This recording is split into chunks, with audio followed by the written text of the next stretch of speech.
Morning.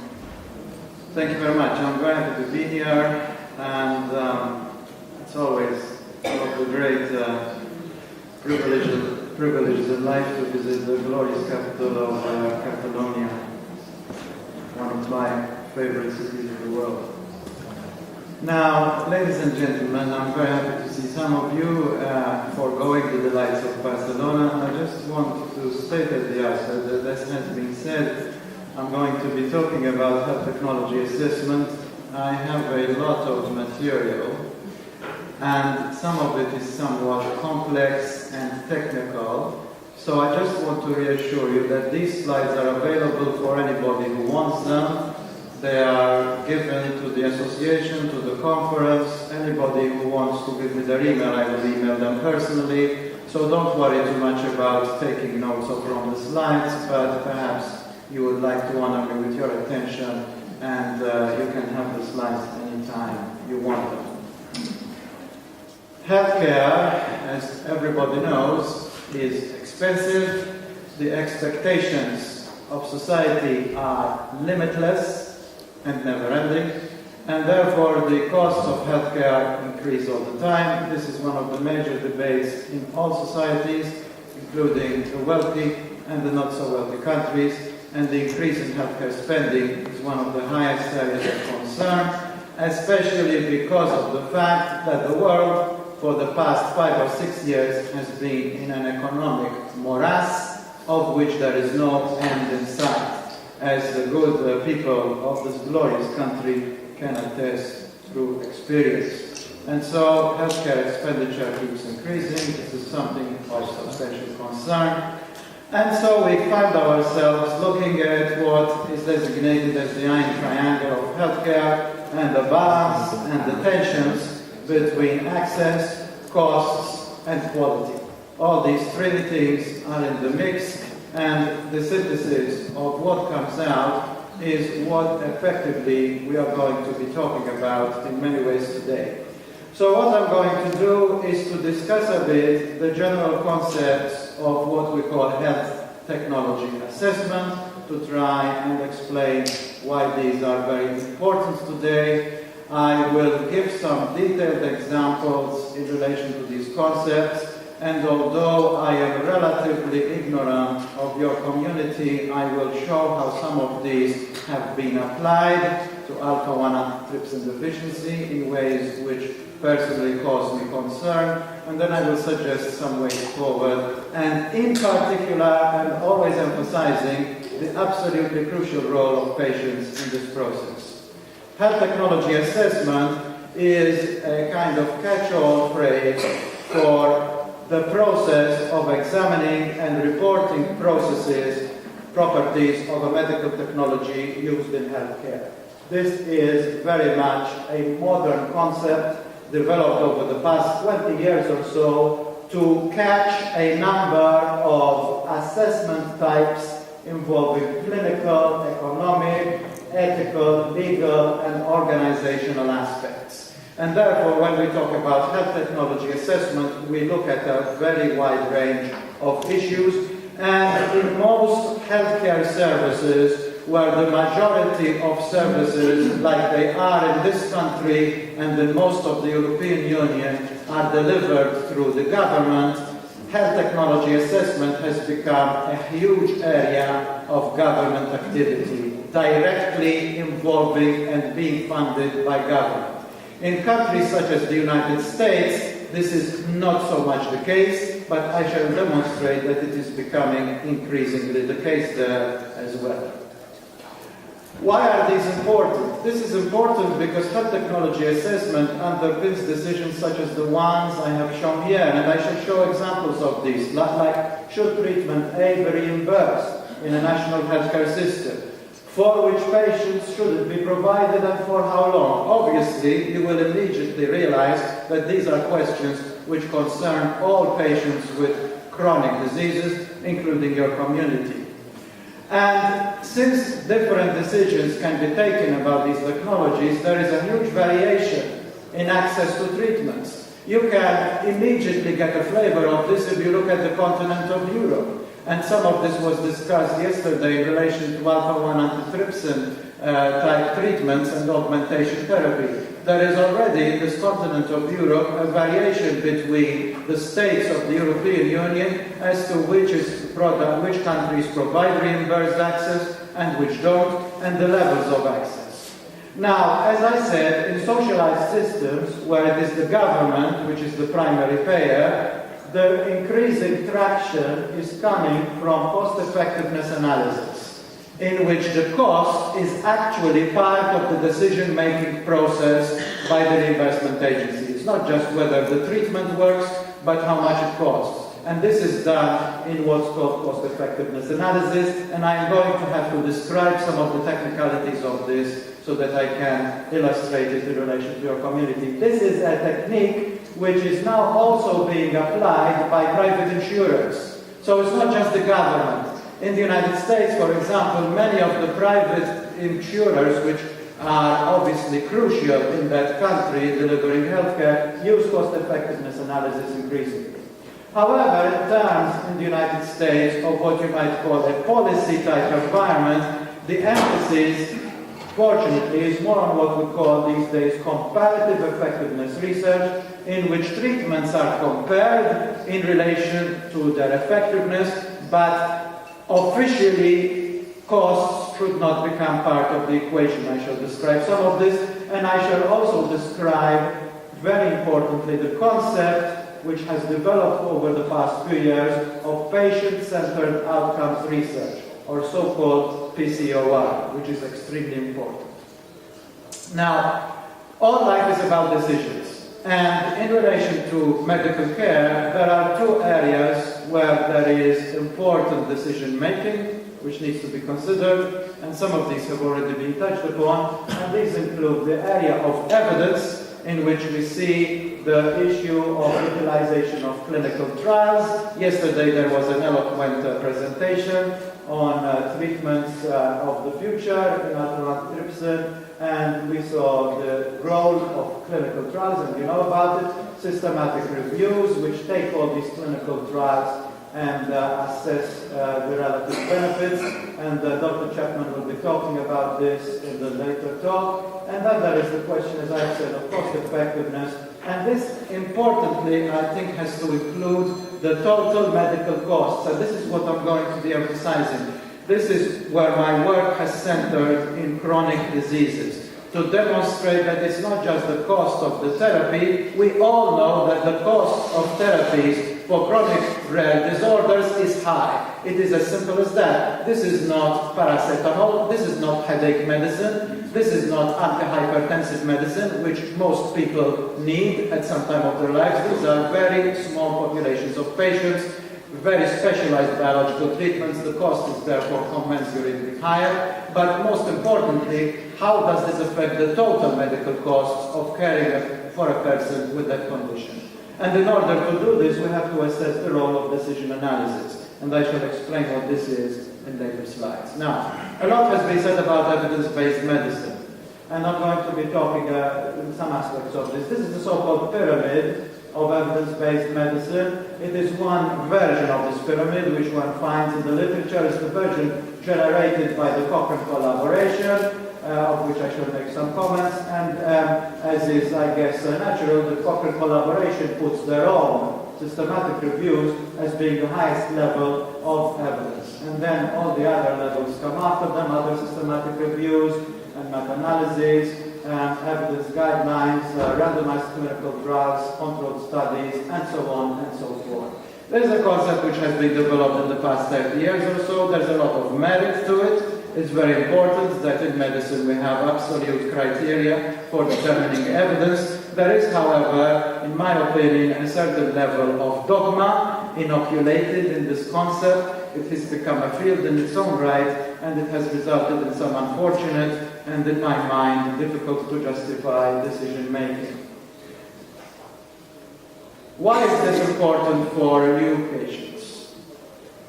Health technology assessments, including the assessment of evidence, are extremely important in informing decision-making. For example, authorities thinking of putting in place screening programs, such as testing for alpha-1, healthcare payers deciding, as I've said, for which technologies to pay for, whether they're devices, procedures, or drugs. Healthcare organizations deciding whether to exclude or implement new technologies. I think these are things to which you immediately resonate. And of course, such as the people I represent, healthcare companies who produce new products, and these need to demonstrate a level of benefit for the product to justify the cost. So we both have the issue of benefit through clinical trials and the justification of the cost through cost-effectiveness analysis. Now, one of the things which is, I guess, underpinning healthcare delivery, especially in socialized systems, such as those present in Europe, is the concept of the public health and so-called societal perspectives. And of course, we all agree, because besides being patients, we are also taxpayers, that there is a great need for society to benefit overall from the consumption of healthcare resources. There is no controversy here. But the problem that I see in relation to statements made such as this, that the primary objective is to maximize the aggregate improvement, and that the underlying premises of cost-effectiveness analysis basically means that society wishes to maximize the aggregate health benefit comfort. The problem I see in these otherwise wise and innocuous statements is that they tend to overshadow the needs of small patient populations. There is no controversy in saying society has to benefit, but we are also part of society. And one of the problems which has become now very important in the way in which health technology assessment is carried out is that since the aggregate benefit is geared towards the overall public health, there is a tendency to exclude the important interests of patients at the end of this decision-making process. I will show how this is in some examples, but first of all, let's start with the good news. Some authorities on this continent, and it is intriguing because in my opinion, Sweden, which was mentioned yesterday in ways which perhaps we would like to see improved, but some authorities, some health technology assessment authorities, this is the Swedish authority here, have declared very good value principles in relation to allocation of healthcare resources, and they are shown on this slide. The human value principle underlying the respect for equality of all human beings, the need for a solidarity principle, which says that people with more severe diseases are prioritized, and of course the cost-effectiveness principle, which we'll be talking about, but observe that the Swedes talk about reasonableness from a medical, humanitarian, and social economic perspective, and I will come back to Sweden towards the end of my talk. Now let's talk a bit now about our requirements in the area of rare diseases. These are not general principles, these are basically my principles and those of my association as we have explored this field. First of all, like FDR, like President Roosevelt many years ago, we do not think there is anything to fear but fear itself in relation to health technology assessment. We think that if all the evidence is used, and I shall describe how, if dogma is rejected, and if patients are involved, health technology assessments are actually good news. So this is the first message I seek to deliver. Do not be afraid of these processes. But I'm going to have to now discuss a bit the question of cost effectiveness. And as I said, I will have to describe some technical details, and my reason for this is very simple. It is because these involve patients, and I seek to involve and collaborate with patients in your community to try and improve the situation for alpha-1 antitrypsin. So we're going to talk about cost-effectiveness analysis, and in cost-effectiveness analysis, outcomes are expressed as so-called quality-adjusted life years. I'm going to be talking about the quality. Some of you have maybe experienced this terminology. So when I talk about quality, it's very simple. The definition of the quality is a year in perfect health. If you have a year in perfect health, you have one quality-adjusted life year. So importantly, when we talk about the quality, we are involving quality of life, not just longevity, not just life expectancy, but also quality. It's not just a case of how long you live, but also whether you're living a full, happy, healthy, productive life.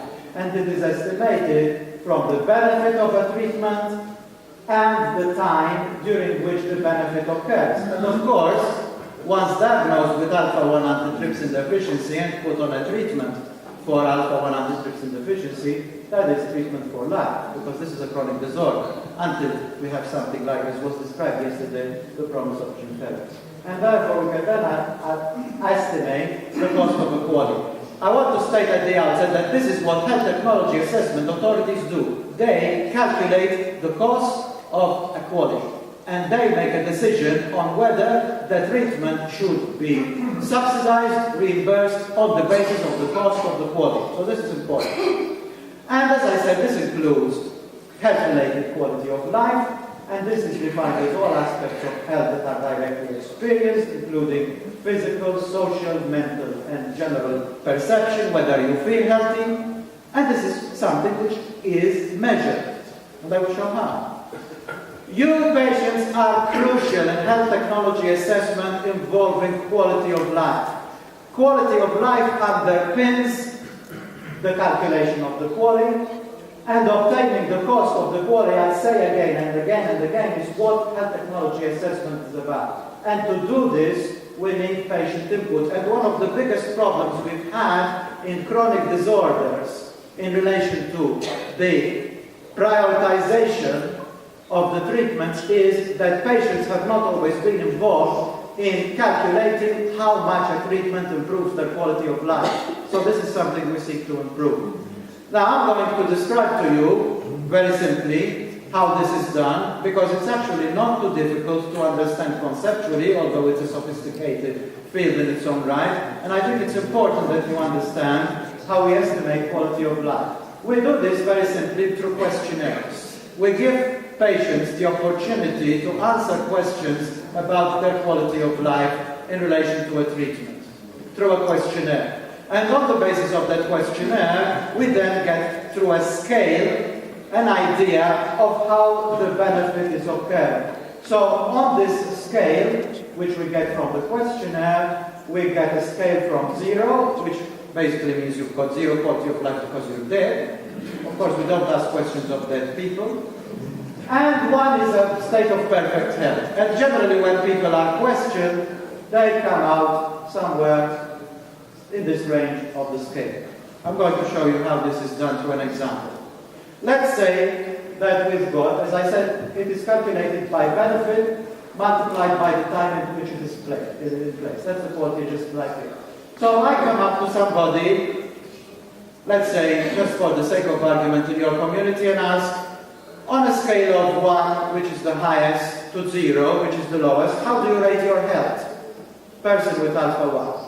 And let's say that the person thinks about it, this is putting it quite simply, and says, I rate my health about 0.5, 50% of what it should be.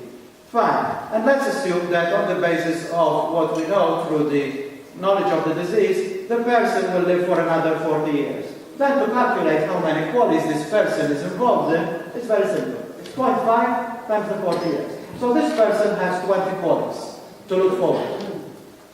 Not too difficult. You can do it without a calculator, especially if you're not as old as me. However, let's say that the person is now starting to be given some kind of treatment, maybe augmentation, maybe another alpha-1 type related treatment.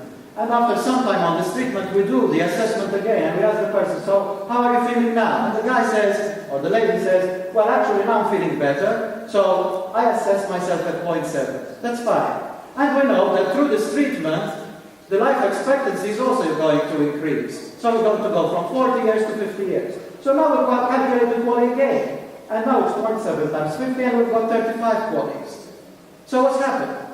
Before the treatment, the person had 20 QALYs. After the treatment, the person had 35. As a result of the treatment, the person now has 15 more QALYs. This is what your taxpayer dollars or euros are being used for in health technology assessment authorities. This is what they're doing all the time. they're calculating how many QALYs are available as a result of a treatment. They're then calculating how much the treatment costs. They're saying, okay, so a QALY for alpha-1 is X thousands of euros. And then they make a decision. Well, as I said, why is it important? Because estimating the number of QALYs is always what is done. Now, in the United States, I just briefly mentioned this, in comparative effectiveness research, all we do is we compare the number of QALYs. So in the previous example, we compare 20 to 35, and if there is 35 relative to 20, we will say that the treatment is favored. Let's look at a simple example in order to show how authorities compare treatments. Let's say we've got a comparison of two treatments, and the beautiful thing about the QALY is that it is universally applicable. So you can use it to compare any kind of healthcare intervention. It's not just for alpha-1 or rare diseases. So we're going to compare here two types of healthcare intervention. A new wheelchair for elderly people to special postnatal care for premature babies.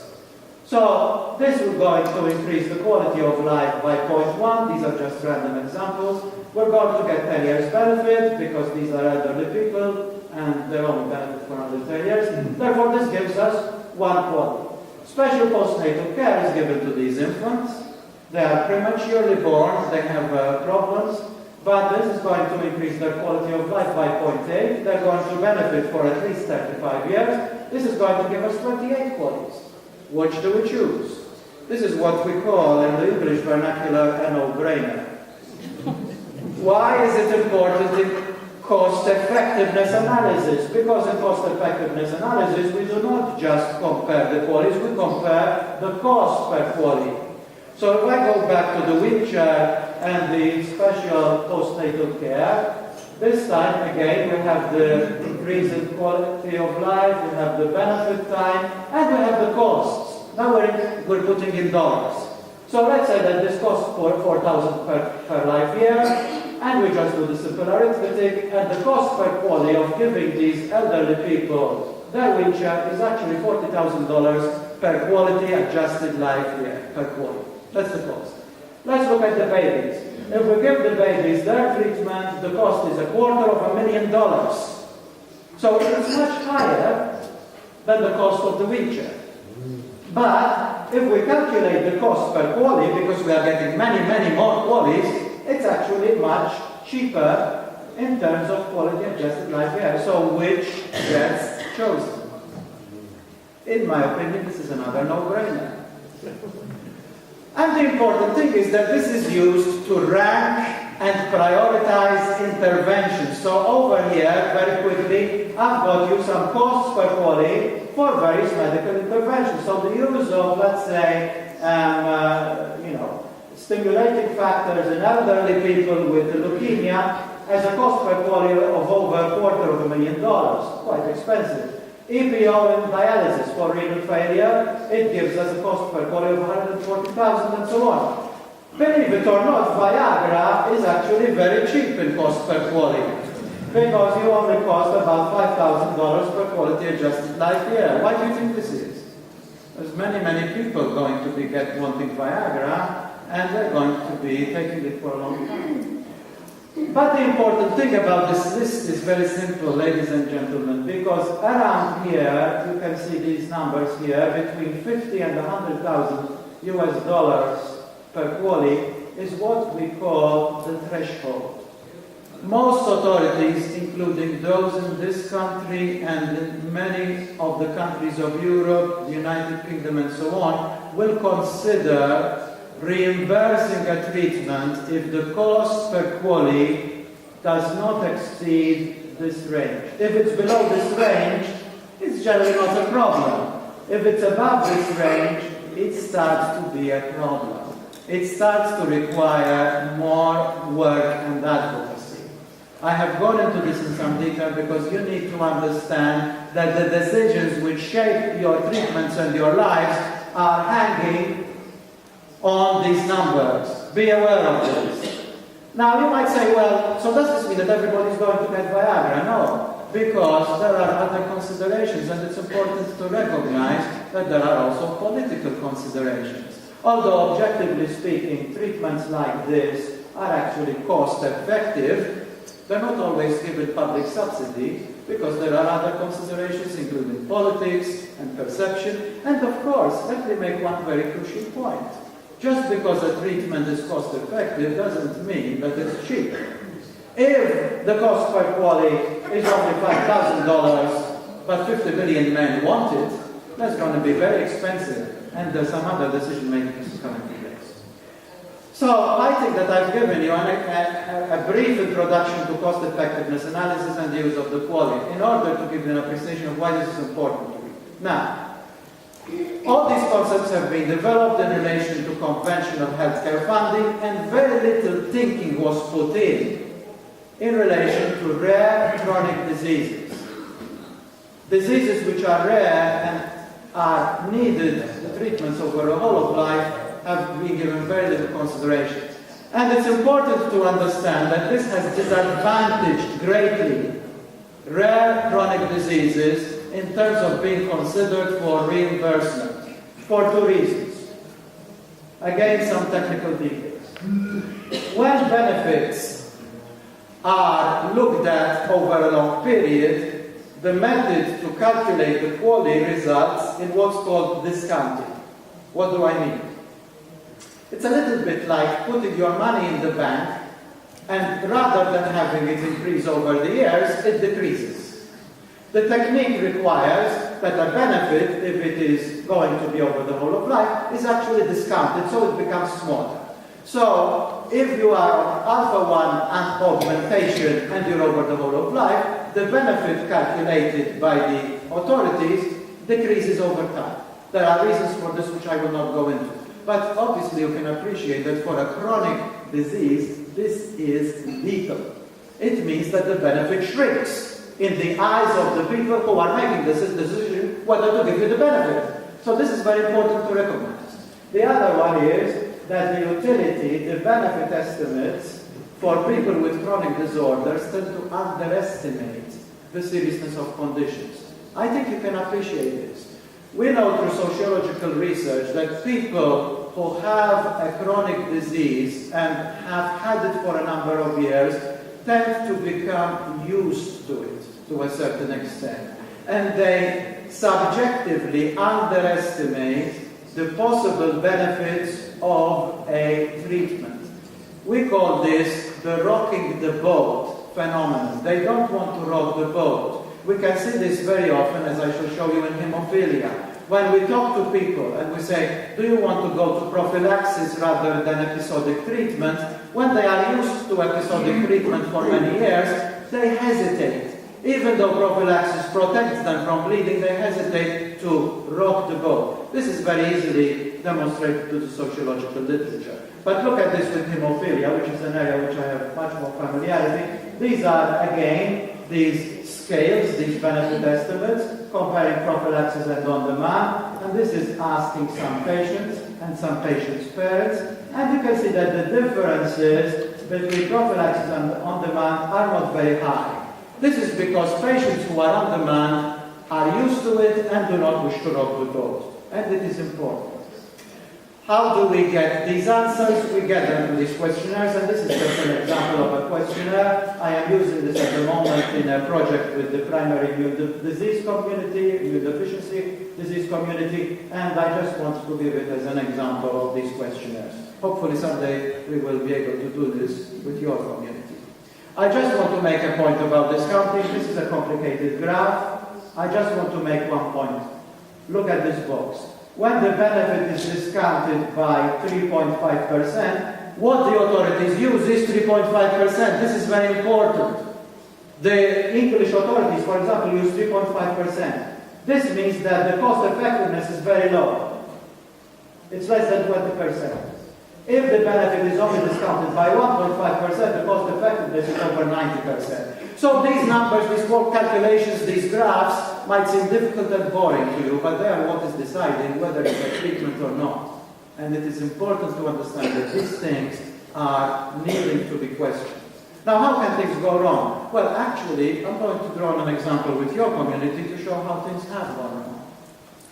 Now let's go back to the Cochrane collaboration, and I have a feeling that Dr. Chapman might mention this.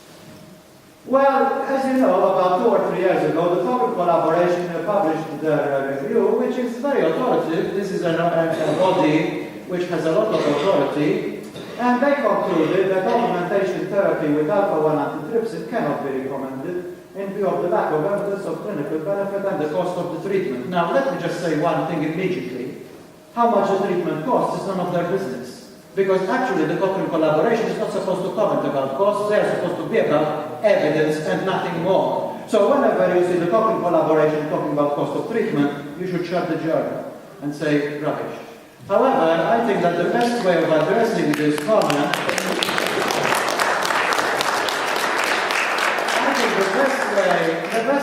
I find the best words to address this comment is to actually look at the words of the Alpha-1 Foundation in the United States, which did a meticulous analysis, which I thought was perfect, in regards to this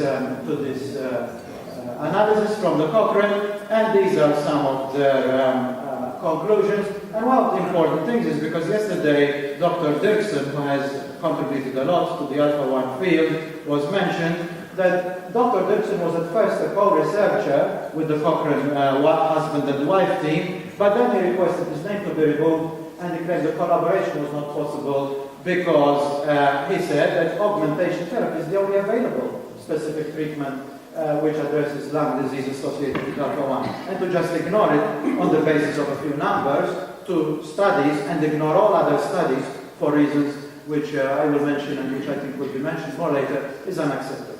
Now here's another paper which again is problematic, and this is a totally disastrous slide, but I tried to put on this slide what I should put on 3 slides. But this paper is a cost-effectiveness analysis, so it's important, of augmentation therapy, and they ended up with the conclusion that compared with other conventionally used health interventions, observe the language, other conventionally used health interventions, augmentation is relatively less cost-effective. Now how did they come to this conclusion? They used data from the NHLBI registry. They considered the impact of discounting. I go back to my previous comments. Remember what I said about discounting? Important. And the impact of quality of life. So remember what I said. Those numbers, those calculations, those kind of esoteric concepts are deciding whether the healthcare intervention is considered to be cost effective. Now why was this not so good in my view? Well, they found that the cost per quality was too high. They decided this is too high. However, they only used a small part of the evidence. Remember what I said at the outset. Our principle is to use all the evidence. They used only one small part of the evidence, one patient registry. They used the 3% discount of the quality. This was immediately a dagger in the heart. To say basically that you've got a treatment over the whole of life, but every year you're cutting off 3% of the benefit. If you put your money on the bank, and after 50 years go and look for it with 3% of the money lost every year, you'll find you have no money there. It's as simple as that. And they estimated, this is very important, they estimated the quality without asking the patients. They asked the doctors. Now, of course, doctors are very important. And of course, doctors know about their patients. But don't tell me that the doctor knows how I feel more than myself. They should have asked the patients, rather than be in a hurry to publish their paper. So of course they came up with this fantastic figure of $700,000 per quality adjusted life year for the treatment. And they said, sorry, but it's not cost effective. So this is a meta-analysis, a combination of clinical trials, and I think Dr. Chapman will describe it, so I will not belabor the point that when you look at other evidence, and we insist that other evidence is used, rather than the limited number of RCTs used by Cochrane, we come up with benefits in relation to the question of augmentation. And you heard yesterday the extremely interesting talk about which clinical parameters to measure, and I think these will be looked at later. Now let me give you an example of how to make things right. I want to make things right for your community, but we are starting to address making things right for another rare disease community, which is hemophilia. We have assembled, these are the lessons, and I think they are equally applicable to your community. We have assembled a coalition of the industry, the treaters and patients. We use the latest best evidence for the effectiveness of prophylaxis, that means treatment for life all the time, and we use the patient survey for the benefit and we use modern concepts for discounting. And I think this is the summary, and I'll show you the paper in a second, but what we found that basically, when we use these concepts, that prophylaxis is actually cost effective. That what we can show is that on the basis of the criteria of the agencies we looked at, which includes the United Kingdom, United States and Sweden, we can show that prophylaxis is dominant or cost effective relative to episodic treatment. In other words, it is more cost effective to treat patients before they bleed rather than when they bleed. This is extremely important. And this is just a very complex description of what I've just said. We have just published this, and it's available for anybody who wants it in the journal Hemophilia. And I think that this is the kind of message I seek to deliver, that this is the result of assembling a powerful coalition. The industry obviously has an interest. The clinicians want to see the treatments, but they know nothing about cost effectiveness or anything like that most of the time. They are expert in clinical medicine, and that's how we want them to be. We don't want medical researchers and physicians wasting their time on this nonsense. We don't want it, but we do want their influence on the decision-making process. So we want them part of the coalition, but the most important part of the coalition is you. Because you determine whether the treatment is effective through affecting your quality of life. And I cannot overemphasize my continuing message, we need your input in quality of life. In the United States, fortunately, many of these principles are starting to come in, and there is a new body called the Patient-Centered Outcomes Research Institute. I am fortunate in being one of the reviewers. I am one of the review panel, which reviews grants, which this body, this is a United States process.